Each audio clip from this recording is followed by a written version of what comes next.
Agora sim, o nosso próximo debate tem como tema modelos assistenciais e sua capacidade de adaptação a situações adversas.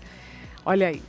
Quem fala conosco ao vivo, eu chamo já aqui no telão, é o Evandro Tinoco, médico educador da United Health Group. É um prazer, é uma honra poder estar aqui.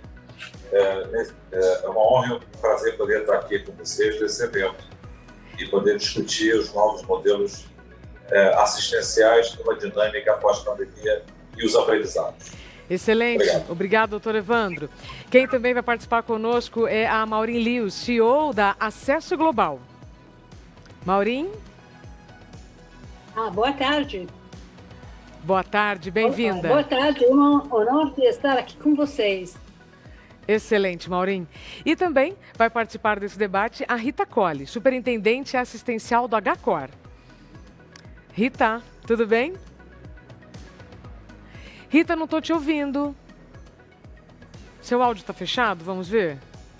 Sem problemas. E agora? Excelente. Agora sim? Excelente. Então tá bem. Obrigada. Boa tarde a todos. E espero que a gente tenha uma tarde bastante produtiva e agradável, com a participação do nosso público também. Excelente, Rita. Obrigada por ter incluído na sua agenda esse nosso encontro. E o moderador dessa conversa será o Henrique Salvador, conselheiro ANAP e presidente da rede Mater Dei de Saúde. Oi, Henrique.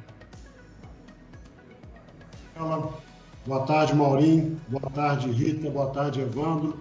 Uma honra muito grande estar aqui novamente por ocasião de um CONAP, participando da atividade científica. Certamente vai ser uma hora muito proveitosa para todos nós. Excelente. Então, agora a palavra está contigo. Bom, nós vamos então abordar um tema extremamente importante sobre o meu ponto de vista, sobre a minha ótica, porque remete àquilo que nós, instituições hospitalares, nos propomos a ser, que é exatamente o nosso core business, E essa pandemia ela trouxe para nós todos muitos ensinamentos. Um deles, certamente, foi aquele de que nós precisamos ter estruturas assistenciais e modelos que atendam aos desafios que nós possamos vir a enfrentar no futuro.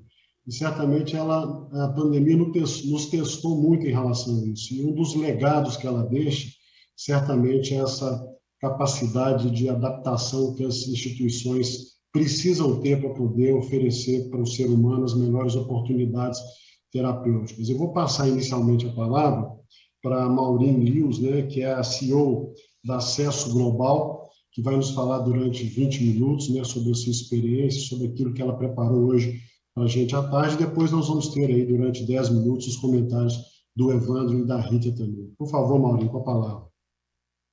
Muito obrigada. Boa tarde a todos. Peço desculpa por meu português, mas eu acho que é muito melhor falar em português que com tradução. Com todo respeito à tradutora, mas eu acho que é melhor. E depois de 30 anos de trabalhar no Brasil, eu já conheço um pouco da língua, mas também do sistema de saúde. Então, é uma honra para estar aqui com vocês. Bom, eu vou falar um pouquinho sobre resiliência no Brasil com o COVID, também o impacto no Brasil e que são os elementos de reforma que toca nas áreas de modelos de assistência. E então vou fazer uma discussão sobre um tipo de modelo que eu acho sumamente importante e já temos bastante evidência de fora. Tá. Então, a COVID-19 foi uma coisa bem difícil para o mundo inteiro, mas o OPS tinha indicadores de International Health Regulations que tem umas notas para cada país. E lá eles acharam que tinha países como o Brasil, como os Estados Unidos, como outros, que estavam bem preparados para uma pandemia. E então, aprendemos no mundo inteiro que nenhum país ficou bem preparado. As notas aqui para os Estados Unidos e no Brasil são iguais ao promédio. E também, quando está comparando o Brasil com outros países, o Brasil sai Muito bem. Então, foi um assusto para a região, o mundo, e para a região do hemisférico das Américas, sobre o Brasil e sobre os Estados Unidos, porque eram os líderes em saúde pública e na prestação de serviços. Bom, tem muitas experiências mundiais agora sobre COVID. E o mais importante, eu acho, é a telemedicina. Isso saiu no Brasil, saiu em quase todos os países que têm a capacidade para fazer algo digital. Também expandiram os hospitais, fizeram triagem para a UTI. Então, fizeram muitas coisas interessantes. Alguns países fizeram algo que saiu importante para a gestão da pandemia. E isso foi o uso atenção primária, porque lá tinha as consultas virtuais em pessoa e evitaram a emergência e fizeram outras coisas que ajudaram os pacientes com a gestão da doença. Tem muitos países, como Malásia, mas muitos outros, que começaram a trabalhar junto com o setor privado. E isso aconteceu não tanto no Brasil, mas tem tanto potencial lá.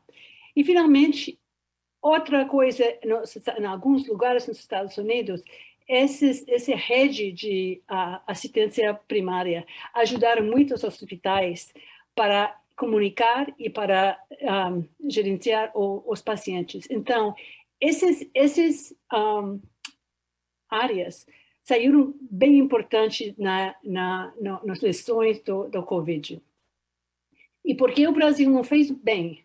Tem a infraestrutura, tem instituições e tem uma track record com a gestão de doenças que é do primeiro mundo, ou com HIV. Tem poucos países que são igual ao que o Brasil fez nos anos 90. Malária foi eliminado 2 vezes já. Então, o Brasil tem muita capacidade. Não tem tanta capacidade na virologia, mas isso vai mudar agora com nível 4, laboratório de nível 4. Também tem descentralização no sistema brasileiro de saúde, algo também bem importante. Tem equidade com a saúde da família, tem outros serviços, prestações de serviços e de financiamento que são os mais importantes do mundo, e os planos são, o nível de planos no Brasil o único país que é maior é nos Estados Unidos. O que aconteceu? Vocês sabem melhor que eu, mas o que eu quero falar um pouquinho são coisas que, desde muitos anos, eu acho que tem desafios no sistema brasileiro de saúde. Primeiro, tem uma fragmentação em prestação. Nós temos uma situação igual nos Estados Unidos, e é uma coisa bem importante para tocar aqui nos Estados Unidos, também em Europa, também em Japão. É um desafio enorme. E em fragmentação entre o público e o privado, entre saúde pública e prestação de serviços, e através de provedores. Então, essa fragmentação é uma coisa que tem que considerar em os modelos de assistência no futuro. Não tem adequado a sistemas de informática. Tem algo no Brasil, e o Brasil está no frente em muitas áreas de informática, mas no saúde, como se diz em inglês, é uneven. Não é igual. Tem um sistema de pagamento para provedores que é muito velho e não dá para o futuro. E, finalmente, tem uma falta de uso de dados para assistência clínica, para financiamento, para gestão. E isso eu já conheço muito bem no Brasil, e é uma necessidade no médio prazo, porque senão não sabe o que está acontecendo no sistema. E os problemas que saíram durante o COVID é mais fácil de acontecer outra vez. Então, isso são áreas de importância, e vou tocar em tudo eles. Bom, a fragmentação é bem conhecido. Não tem coordenação de cuidado, não tem estándares aceitáveis, e não tem integração. Isso não existe. Isso existe em alguns planos, por exemplo, com a MIL ou com o Prevencinho, tem algumas que têm feito uma defragmentação, porque tem todos esses pedaços juntos. Bom, tem que integrar a prestação e financiamento do sistema público e privado. Eu sei que isso não é a papel agora do setor privado, totalmente, óbvio, mas convênios entre o público e o privado deve ser o futuro, porque estamos observando mundialmente que isso é a via. Os sistemas públicos em Europa, por exemplo, estão contratando com o setor privado. Em Inglaterra, agora, 19% do gasto está gastado no setor privado para fazer serviços para o setor público. Então, isso me parece fundamental para o Brasil, porque tem um sistema privado de alto nível, né? Integração de informática, vou falar um pouco mais disso. E os outros são coisas como a qualidade, eu medindo qualidade para saber o que está acontecendo no sistema, e accountability, o que está acontecendo e como vamos melhorar. Ok, então, integrando a prestação de serviços para pacientes, isso é o prontuário eletrônico, é o enfoque por a maioria no Brasil. Mas isso é uma parte do total. Tem que saber quais são os hospitais, os médicos, ou quais são os enfermeiros. Estão usando enfermeiras quando tem a potencial, ou que o médico está fazendo para as coisas que a enfermeira pode fazer. Isso aumenta custos. Em algumas instâncias, a qualidade não é igual, porque o tipo de assistência que o paciente precisa pode ser algo que pode ganhar mais com a enfermeira. Isso é algo que os OCDE, os países, já aprenderam bastante bem, porque os times que fazem o tratamento é mais importante que os indivíduos. Isso fora do algo como cirurgia. Mas, em geral, é bem importante. E temos que saber o que está acontecendo em toda parte do sistema e como está tocando no paciente. Então, o sistema de pagamento para provedor. Agora, no Brasil, para a maioria, está pagando fee-for-service. E lá tem um problema e uma falta de ferramentas para gestão do sistema. Por exemplo, tem uso, por exemplo, do Diagnostic Relations Group, o DRG, que está usado um pouquinho no Brasil, alguns hospitais, e lá esse sistema de pagamento de provedores está ajudando a gestão, a informática, uso de dados, e também melhora a fragmentação. Então, o DRGs é algo importante, são complicados, mas não é tão complicado em comparação às coisas que o Brasil já está fazendo em muitas áreas, incluindo em saúde. Tá, o fee-for-service está pagando por volume, e isso dá um problema para o sistema, porque não está prestando atenção à qualidade, aos resultados, e os custos. Então, está dando é problemático. Tem alguns países, como Tailândia, que decidiram que o fee-for-service está aumentando gasto demais. Tem os Estados Unidos, que já está adaptando para um sistema que é value-based care, que já está falando muito no Brasil, mas eu acho que isso é a tendência mundial, que está deixando o fee-for-service ou que está usando o fee-for-service junto com outros tipos de pagamento para os provedores. algo importante nos Estados Unidos, e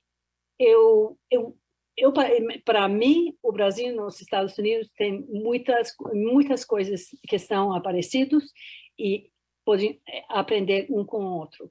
Então, início o Obamacare queria reformas em áreas em que o Brasil está enfrentando agora. E as respostas são Accountable Care Organizations, que é o modelo de assistência que está crescendo bem rápido. O sistema é exatamente o Accountable Care, mas outros que são parecidos. Value-Based Purchasing, que está dando incentivos para um tipo de serviços que tem mais valor. Um Advantage Program, que é parte do sistema de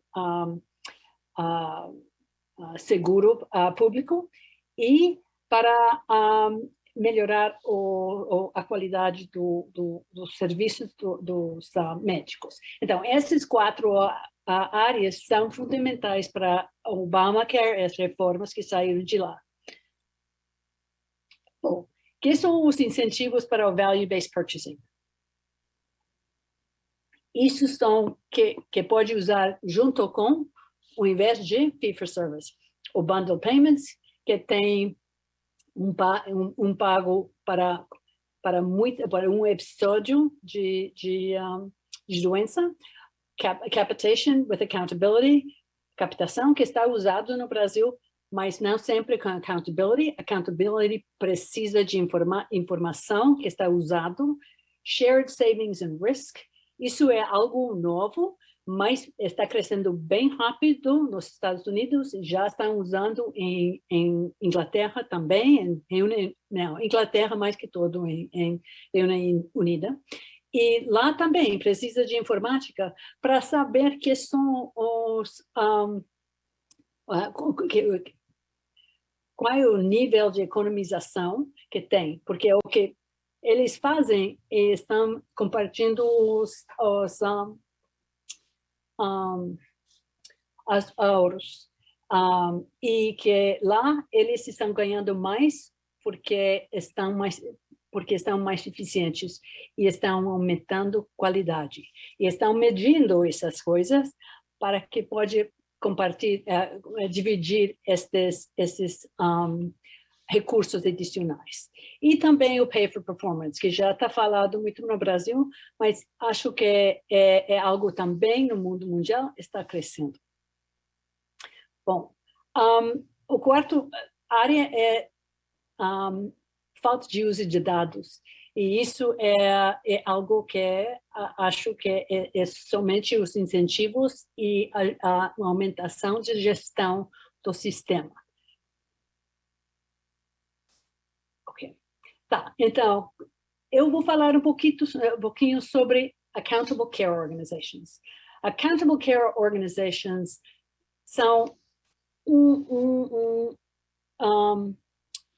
jeito de diminuir a fragmentação, mas também de integrar os serviços para os pacientes. E, como está falando, está crescendo bem rápido nos Estados Unidos. Tem um enfoque em saúde da população definido, porque é no setor, por a maioria, no setor privado, então está definido por uma população e que estão cadastrado com o ACO. Está integrado aos serviços, tem um enfoque em qualidade e tem um enfoque também em eficiência. É uma parceria entre provedores e os planos. E, em alguns lugares, eles estão juntando para melhorar como eles estão desenhando a prestação de serviços e está definindo um modelo de assistência que é novo. E usa tipos de financiamento que são inovadores para tocar o performance. Tá. E está desenhando os incentivos para essa performance. Então, essa estrutura tem uma base informática, tem clínicas integradas, está medindo os resultados, estão medindo os custos e estão pagando para a performance e para o que estão produzindo, os resultados. Então, isso é a ideia dos ACOs.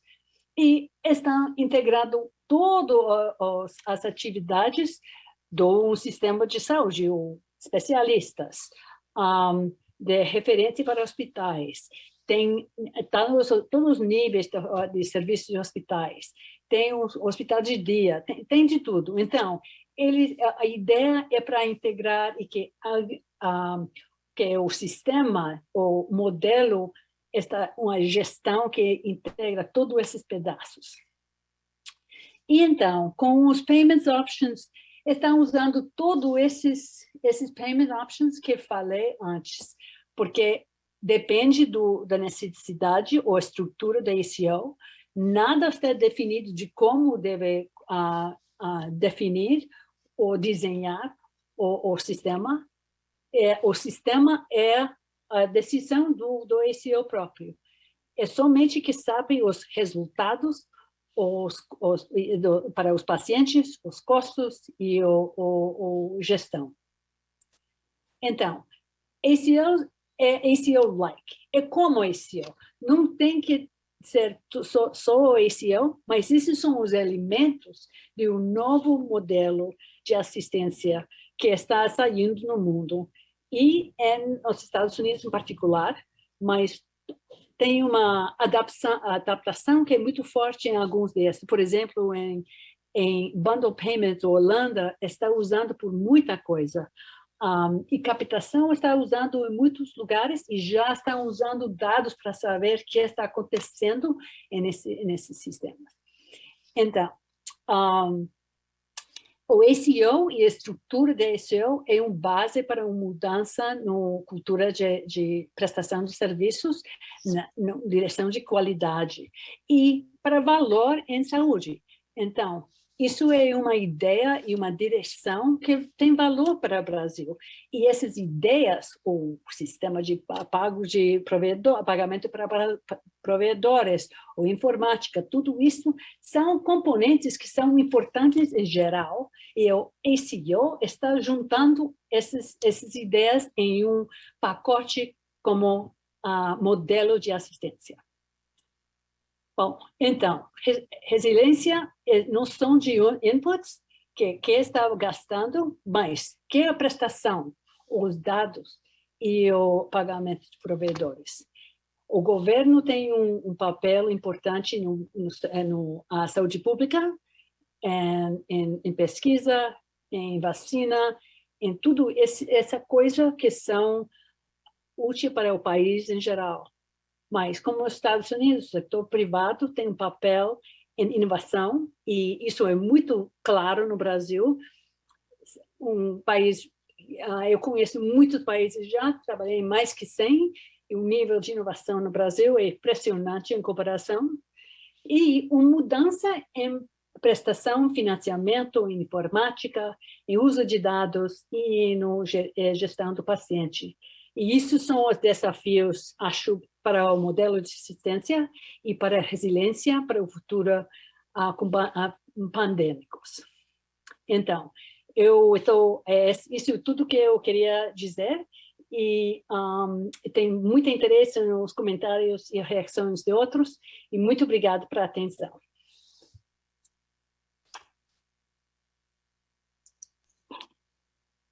Então, muito obrigado, Maureen, por ter, inclusive, cumprido o tempo e nos brindado com uma palestra realmente sensacional.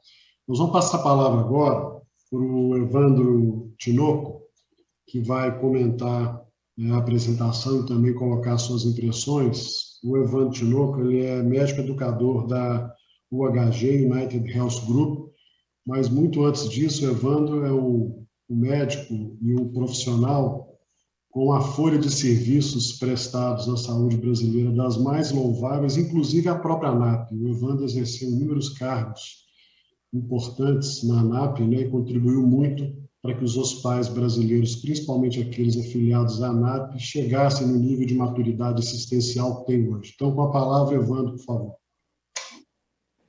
Bem, primeiro, é uma honra e um privilégio poder estar aqui o nosso eterno presidente, doutor Salvador, que muito nos inspirou em relação à liderança assistencial e discutir modelos de assistência.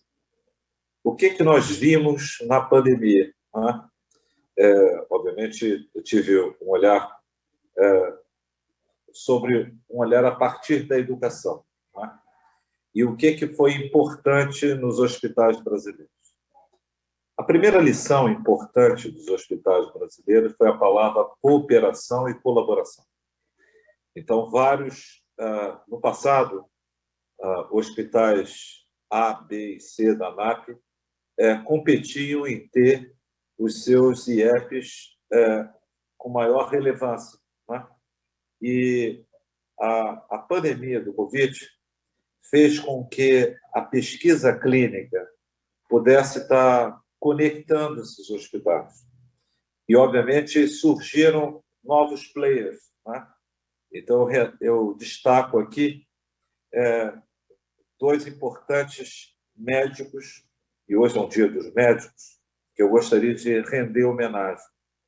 Um é o Dr. Renato Damasceno Lopes, que promoveu uma série de estudos com o seu Instituto Brasileiro de Pesquisa Clínica, em parceria com a JUC, e promoveu uma série de artigos envolvendo hospitais no Brasil e, obviamente, sepultando uma série de medicamentos que não funcionavam no Covid e, obviamente, conectando essa rede de pesquisa e produzindo intensamente.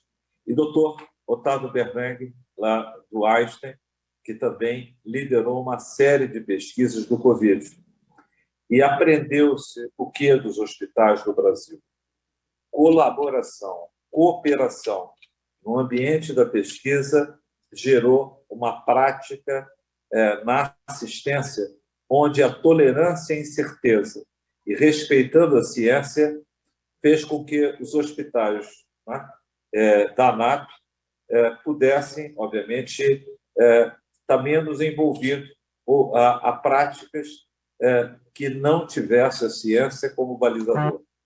Hoje, o nosso curso de pesquisa clínica no ambiente da UHG, que eu tive a honra e o privilégio de estar apoiando e estar coliderando com o Dr. Paulo César Pereira e a senhora Roberta Pereira, já está na segunda edição.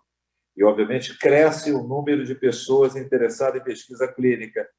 E a gente tem propagado isso. E novos cursos de pesquisa clínica. E, obviamente, levando para cima e, obviamente, tensionando que o poder legislativo possa consolidar uma nova pesquisa clínica que seja indutora de mais recursos para o Brasil e, obviamente, a gente possa criar um ciclo virtuoso. Então, essa é meu estimado amigo Henrique Salvador. Esse talvez seja um grande aprendizado e, obviamente, algo que vai se consolidar na pesquisa clínica no Brasil. E esses dois médicos tiveram um papel central. Eles irrigaram artigos no JAMA, no New England Journal of Medicine, e, obviamente, nas principais revistas, no Circulation, no Lancet, e, obviamente, uma série de coisas que parecia fazer sentido, desde anticoagulante para fazer em casa, até medicamentos que realmente acabaram se consolidando, o tocilizumab, o Brasil se mostrou absolutamente competitivo e fazendo ensaio clínico de aproximadamente 1/10 daquilo que seria feito nos países do primeiro mundo. Então, isso foi, obviamente, algo que eu posso dizer a vocês. Nunca mais seremos diferentes. Acreditaremos cada vez mais na indução da pesquisa clínica colaborativa em nossos hospitais. E a competição, né, ela vai ficar uma coisa para o passado, né? E sim a colaboração e a excelência gerando recursos e, obviamente, criando um ciclo virtuoso. A segunda coisa importante de aprendizado nessa crise foi justamente a resiliência organizacional.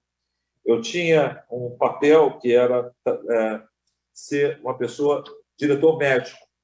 E, obviamente, uma coisa instalada na OHG foi a resiliência organizacional, projetos de resiliência, que eu, obviamente, participei desde a época dos Jogos Olímpicos, fazendo simulações, treinando e, obviamente, respeitando aqueles que eram treinados nessas áreas.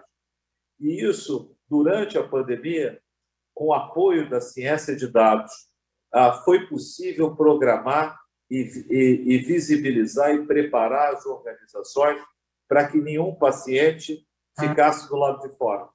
Então, esse foi um grande aprendizado, respeitar a ciência por detrás da resiliência organizacional.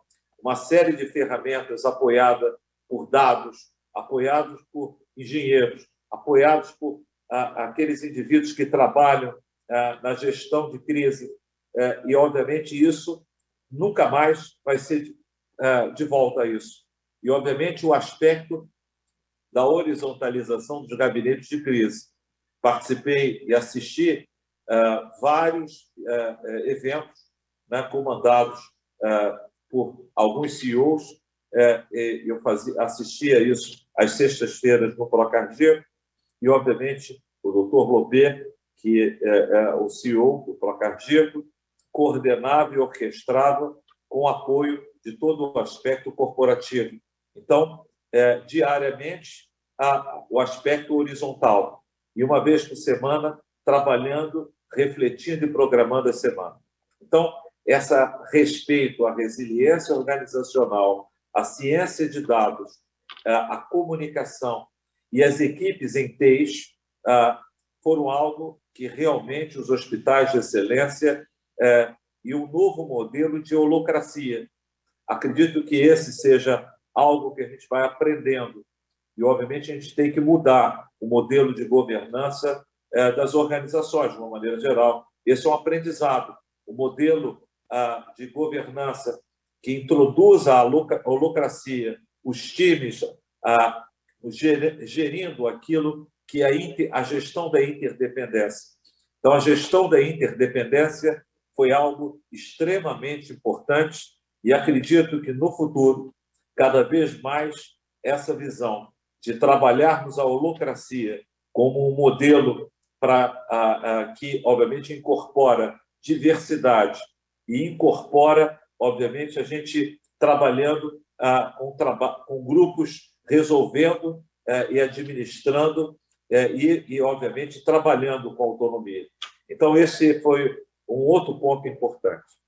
A outra coisa é que eu trabalhei na Sociedade Brasileira de Cardiologia, antes da crise, foi na segunda diretriz de telemedicina, de telecardiologia da Sociedade Brasileira. A doença cardiovascular é a doença que mais mata.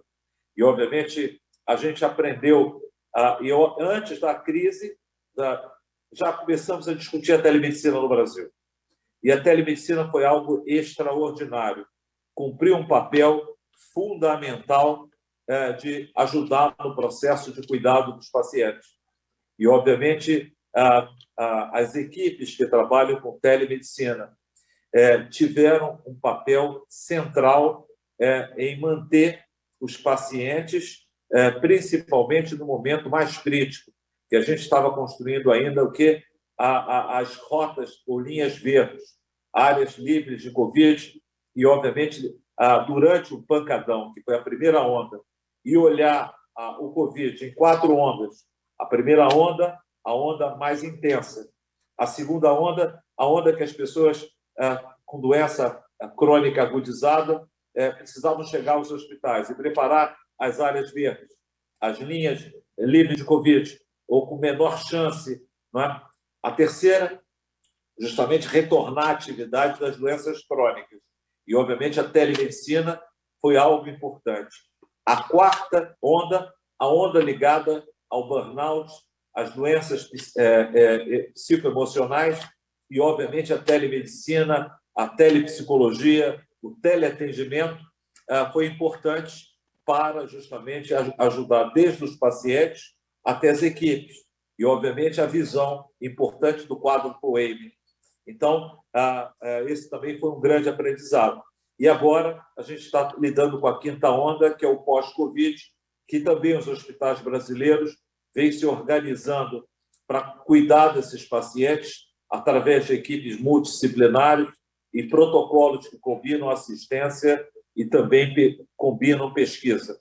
Então, as 5 ondas, esses hospitais entenderam isso e, obviamente, agora se preparam para o atendimento pós-Covid. Não há dúvida que aprendemos muito com o Chap, aprendemos muito com o nosso Torelli, junto com o Ari Ribeiro, que fizeram webinários importantes que foram inspiracionais em relação a isso.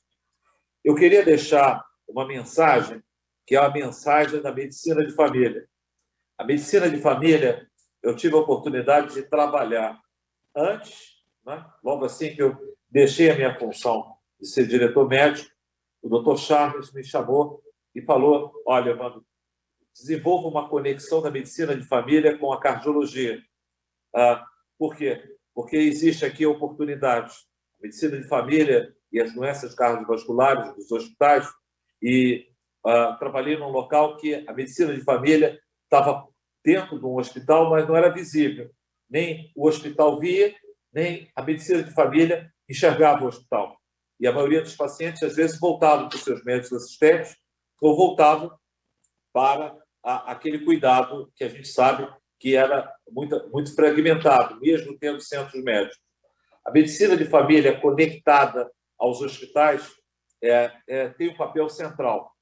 E, obviamente, eu vinha trabalhando nessa conexão e, obviamente, mostrando que a multimorbidade dos pacientes que são hospitalizados e a capacidade da coordenação de cuidado do médico de família, que é treinado no cuidado centrado na pessoa, é de grande valor na conexão com os hospitalistas. Então, a gente deu muita ênfase aos hospitais sobre os hospitalistas. E nós não enxergamos o papel da conexão com os médicos de família. Os médicos de família foram indivíduos, e eu vivenciei isso, que eles não abandonaram os doentes. A maioria dos hospitais, dos centros médicos, nos shopping centers, nas policlínicas, elas praticamente, os especialistas entraram em colapso. Muitos eram pessoas do grupo de risco e os pacientes ficaram sem ter esse contato. Mas os médicos de família, eles foram guerreiros, assim como foram as enfermeiras, os fisioterapeutas nos hospitais, os hospitalistas, os emergencistas e médicos de terapia intensiva, os médicos de família e suas equipes, 1 a 2 semanas, isso eu tive a oportunidade de assistir na UHG, eles estavam com um sistema organizado com uma plataforma e dando suporte aos pacientes e, muitas das vezes, atendendo e filtrando os pacientes que tinham condições de urgência e emergência e redirecionando esses pacientes. Os médicos de família representam a integração com a medicina de família. Ela se acelerou em muitos aspectos e, obviamente, a medicina de família, conectando a atenção secundária e terciária e usando a plataforma da telemedicina, com certeza foi um ganho extraordinário. Rendo a minha homenagem aos médicos de família, que seguramente se mostraram tão importantes quanto os médicos de terapia intensiva, quanto os médicos de emergência, e isso no setor público e privado também aconteceu. E isso é algo que a gente tem que render homenagem e, obviamente, reforçar esse papel no Brasil. A medicina de família resolutiva de emergência. Tive a oportunidade de ajudar, não só criando protocolos no caso das doenças cardiovasculares e cardiometabólicas, mas incorporando o BNP, que é um biomarcador, e outros biomarcadores na atenção primária, e a ecocardiografia. Nós devemos lançar e cada vez mais qualificar a medicina de família com um aspecto importante nesse ponto. Então, eu só queria deixar, então, essas mensagens finais. Ciência de dados, pesquisa clínica, telemedicina, medicina de família e resiliência organizacional, me parece são grandes aprendizados dessa pandemia. Obrigado e passo a palavra para você, Henrique. Desculpe se eu passei um pouquinho mais. Obrigado, Evandro. Muito obrigado pela sua exposição, como sempre, muito didático, muito claro e muito enriquecedor para o nosso debate. Eu vou passar a palavra agora para a Rita Colli. A Rita ela é uma referência, né, em gestão assistencial e clínica hoje na ANAP, né? Ela é superintendente assistencial do HCOR e faz parte de uma equipe que tem como grande liderança inspiradora o nosso querido Fernando Torelli, também conselheiro da ANAP. Então, por favor, Rita, com a palavra. Obrigado. Obrigada. Aqui eu tenho vários desafios. O primeiro é dar seguimento a Maureen e ao Evandro com tantas colocações e principalmente questionamentos importantes, né, para a nossa prática. O que eu gostaria de estar aqui compartilhando com vocês frente ao que já foi exposto é que durante todo esse tempo aí de pandemia nós também trabalhamos com os hospitais da ANAP através do grupo de organização assistencial, com debates sempre que era possível da gente se reunir para as trocas de experiência, né? E o que trouxe um adendo importante para o grupo foi que a grande maioria dos hospitais associados trabalha com o mesmo modelo assistencial que é focado no paciente e na família como centro do nosso cuidado e de um cuidado integrado. Então, trazendo isso como aprendizagem e os desafios aí que a própria Maureen colocou nas questões de organização, de planejamento e de investimento, né? Embora a gente tenha aí as diferenças, as grandes diferenças, um dos aprendizados importantes que eu queria colocar aqui para vocês foi o empoderamento da equipe à beira-leito, né?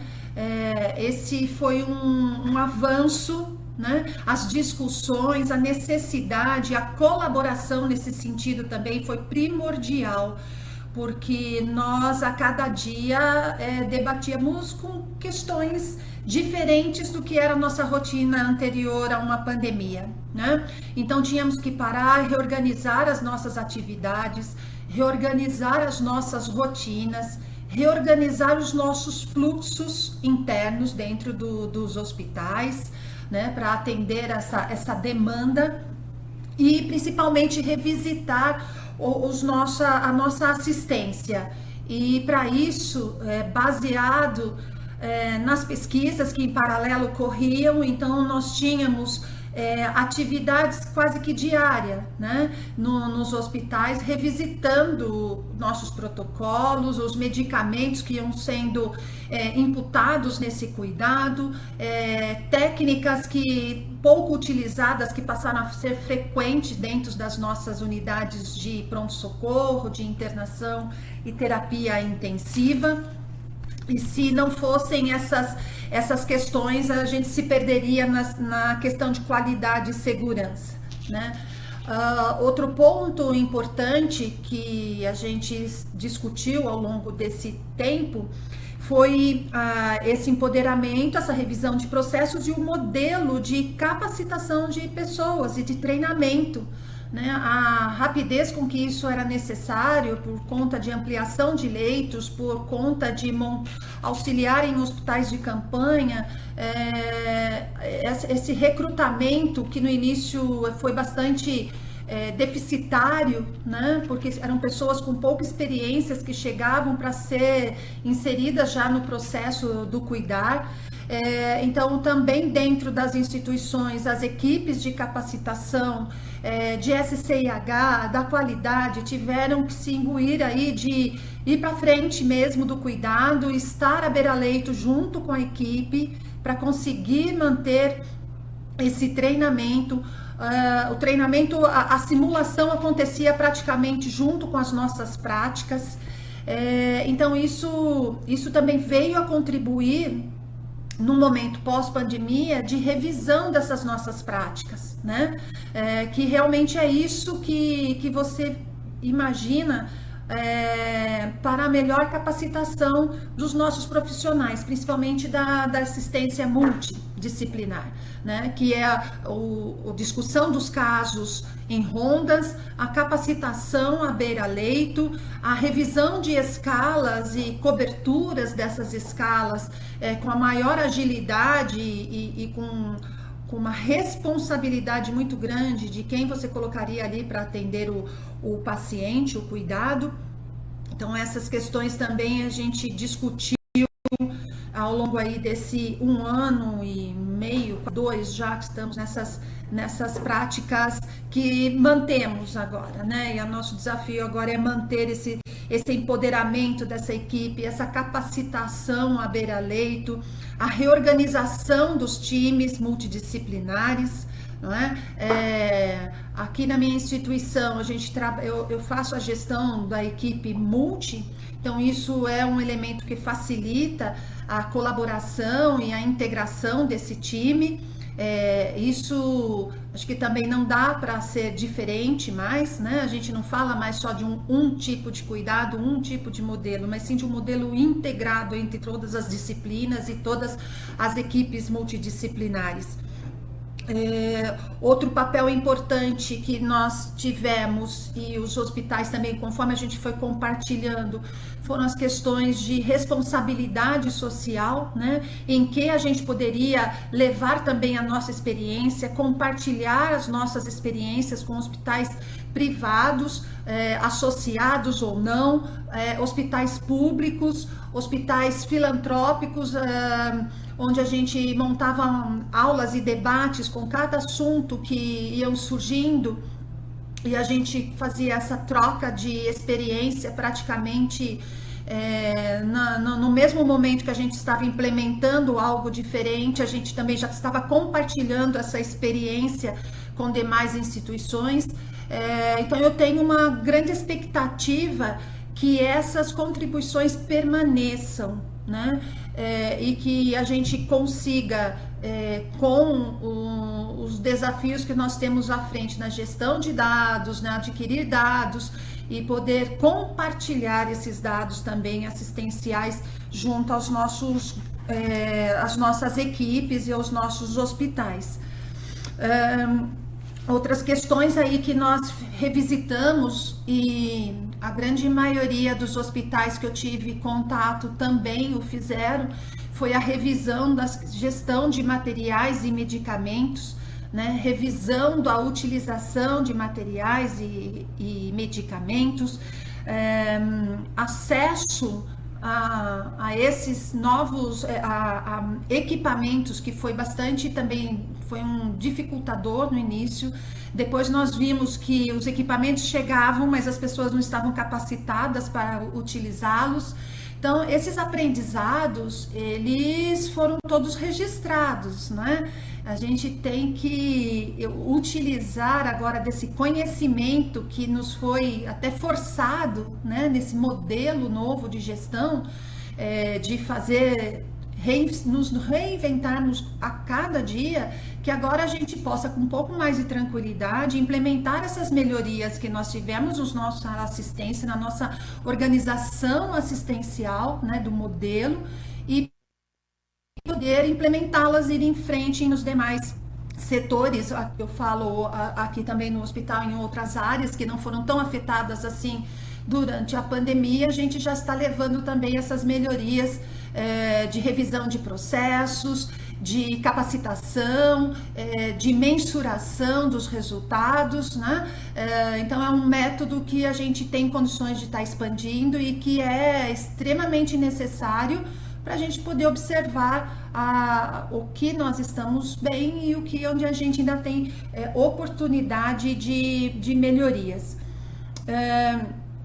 As questões aqui que foram pontuadas pela Maureen de fragmentação da prestação de cuidados, então isso eu chamo a atenção que a gente pode também, numa palestra anterior, foi discutido muito a questão da responsabilidade nossa, né, como cidadão, de também estar compartilhando essas nossas experiências com outros serviços e com outras organizações, e que a gente possa levar isso adiante e reduzir um pouco essa fragmentação na prestação de serviço público e privado ou filantrópico.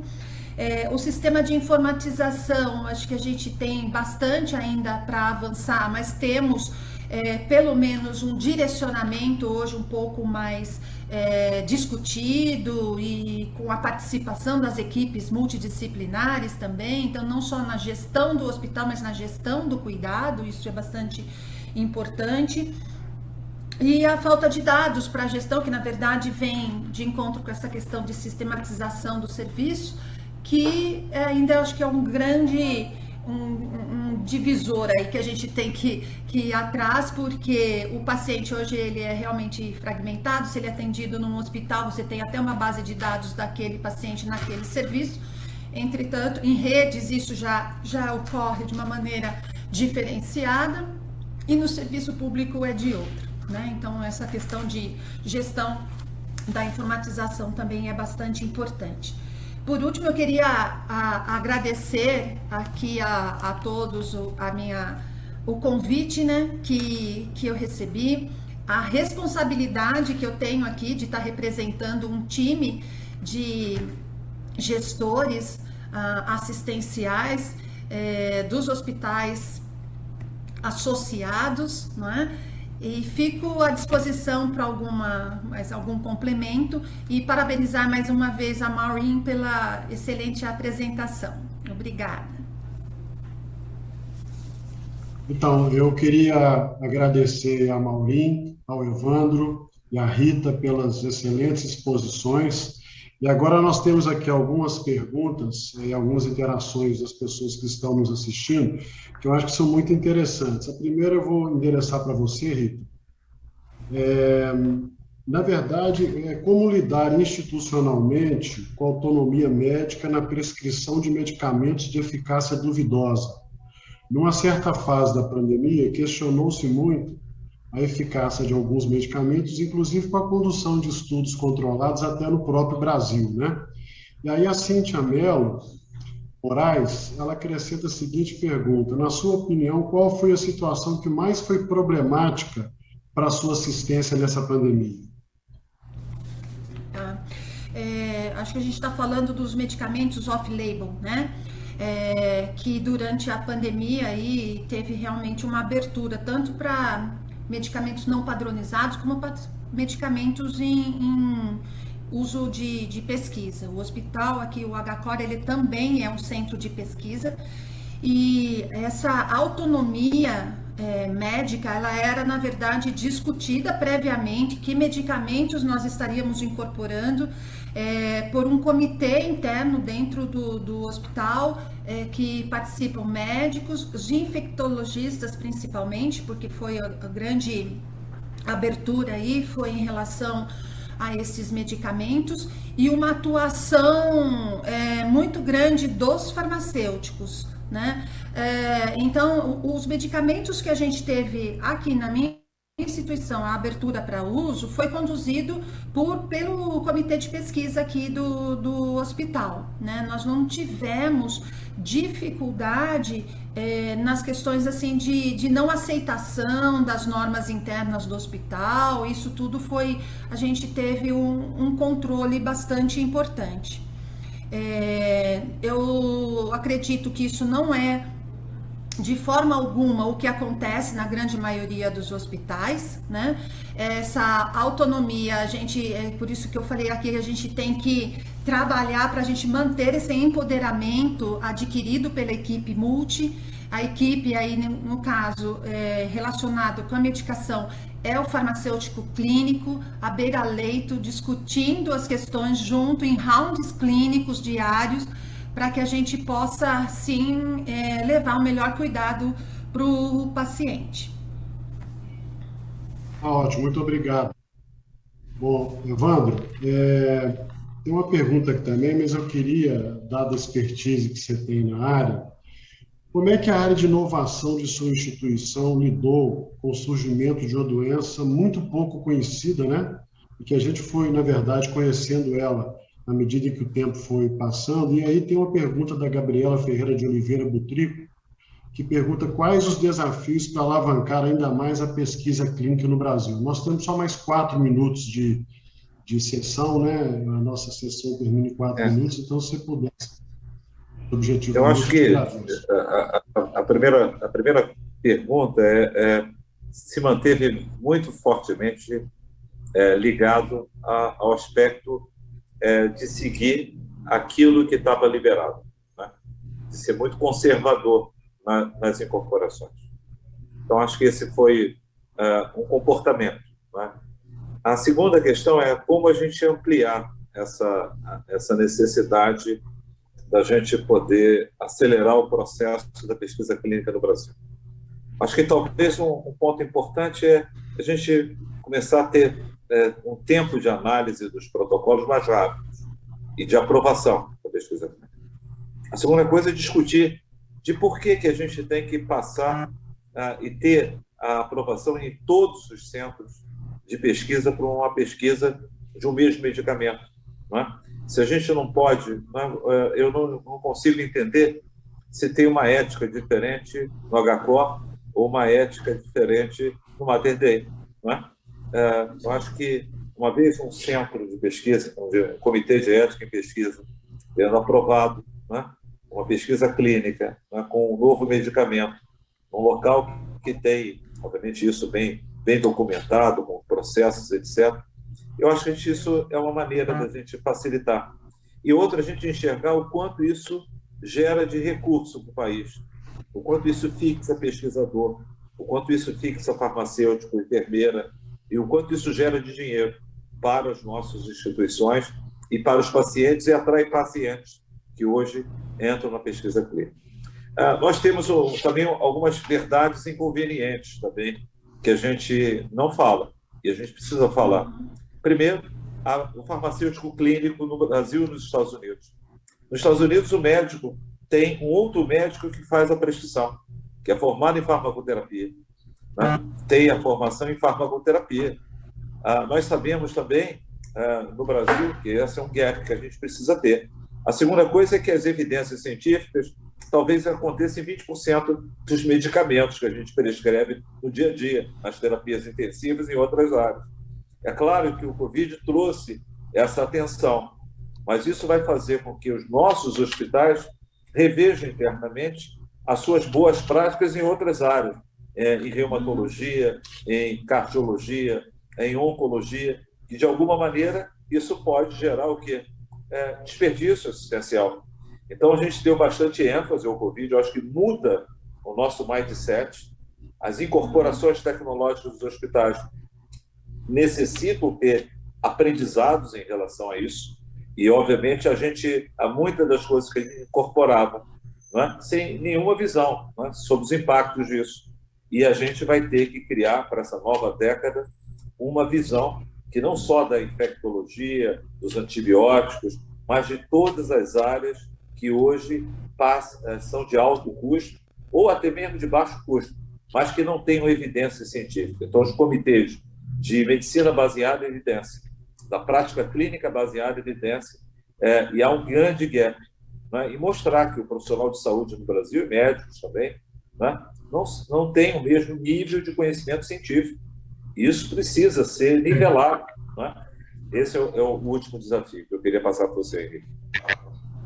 Evandro, muito obrigado. Nós temos aqui muitas perguntas ainda para a própria Maureen também. Haveriam algumas do Jaime da Silva Neri, Raquel de Lima Matos, do Jalilson Batista da Silva, Ana Caroline Carvalho, Raquel de Lima Santos, outra da Cíntia Melo Moraes, da Gabriela Ferreira de Oliveira Butrico, Denila Bueno Silva, Carlos Alberto Júnior, Tainá Catiúcia e Adailton Batista, ou seja, muitos ficaram interessados em assistir essa sessão, acho que ela foi muito produtiva, nós cumprimos o objetivo, parabéns para a ANAP, é sempre uma honra participar dos eventos dessa organização que nós vimos nascer em 2001, há 20 anos atrás, e que tem cumprido sem dúvida alguma, um papel muito importante para o amadurecimento do sistema hospitalar brasileiro e, em última instância, do sistema de saúde do Brasil também. Muito obrigado a todos, boa tarde, volta a palavra para a Isabela. Muito obrigado, gente. Excelente. E agora nós vamos em frente. Esse foi o primeiro dia do Congresso Nacional de Hospitais Privados 2021, edição digital. A seguir, nós teremos um bate-papo muito gostoso e descontraído com alguns convidados muito especiais, falando sobre o que aconteceu aqui hoje, diretamente do Conap Café. Então, não saia daí. Até já.